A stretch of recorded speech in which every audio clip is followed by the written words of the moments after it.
ఈరోజు జకయ్యను ఎవరైనా పొట్టాడా అంటే నో, నేను అబ్రహాము కుమారుడను అంటాడు. జకయ్య అన్నప్పుడు సుంకరుడు అన్నప్పుడు నో, నేను అబ్రహాము కుమారుడు అంటాడు. ఈరోజు లోకము మిమ్మల్ని ఏమని పిలిచినా కూడా మీకు కూడా ఒక నామము ఇవ్వబడిందంట. ఈరోజు మనము కూడా అబ్రహాము కుమారులమే. గలతీయులకు రాసిన పత్రిక, ఐఎమ్ క్లోజింగ్ విత్ దిస్. గలతీయులకు రాసిన పత్రిక 3:29 అందరము కలిసి చదువుకుందాం. వాక్యము చదవాలి, అందరూ కూడా బైబుల్ చదవాలి. మనుషుల మాట వినడం మాత్రమే కాదు, పరిశుద్ధాత్మ వాక్యము మీరు చదివినప్పుడే మీకు వెలుగు వస్తుంది. అందరూ కలిసి ఈ వచనం చదువు. 1 2 3 గో. మీరు క్రీస్తు సంబంధులైతే ఆ పక్షమందు అబ్రహాము యొక్క సంతానమై ఉండి వాగ్దాన ప్రకారము మీ నాన్నకి బీపీ ఉందంట, మా నాన్నకు బీపీ ఉండడం ఏంటి? మా నాన్న 100 సంవత్సరాలకు ఇస్సాకును కన్నాడు. హల్లెలూయా. మీ తల్లికి గుండె జబ్బు ఉందంట, మా తల్లికి గుండె జబ్బు ఉండడం ఏంటి? 90 ఏళ్లకు కూడా యవనస్తురాలులాగా గర్భము ధరించి ఒక కుమారుని కన్నది.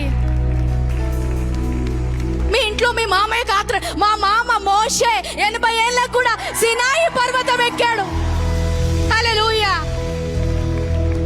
మీ చిన్నాన్నకే, మా చిన్నాన్న కాలేబు 80 సంవత్సరాలకు కూడా ఇదిగో ఆ పర్వతాన్ని నేను గ్రహించగలను అని చెప్పాడు.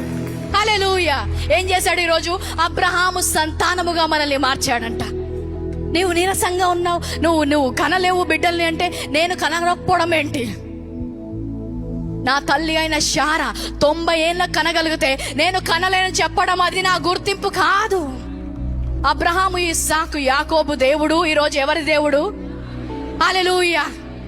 బిజినెస్ లో నాకు లాస్ అవ్వడం ఏంటి? యాకోబు లాభాను మోసపోయినంత మాత్రాన మోసపోయాడా? తిరిగి దేవుని యొక్క ఆశీర్వాదము ద్వారా అక్కడ ఉన్న వారందరికంటే గొప్ప వ్యక్తిగా మార్చబడ్డాడంట. మా కుటుంబంలో ఈ బిజినెస్ ఎవరు చేసిన పని? మీ కుటుంబం ఎవరు? నా కుటుంబం మారిపోయింది. క్రీస్తు రక్తము ద్వారా నేను కడగబడిన తరువాత ఈరోజు అబ్రహాము యొక్క సంతానము నేను. అబ్రహాముకి ఇచ్చిన వాగ్దానము, నువ్వు ఎక్కడికి వెళ్ళినా ఆశీర్వదించబడతావు.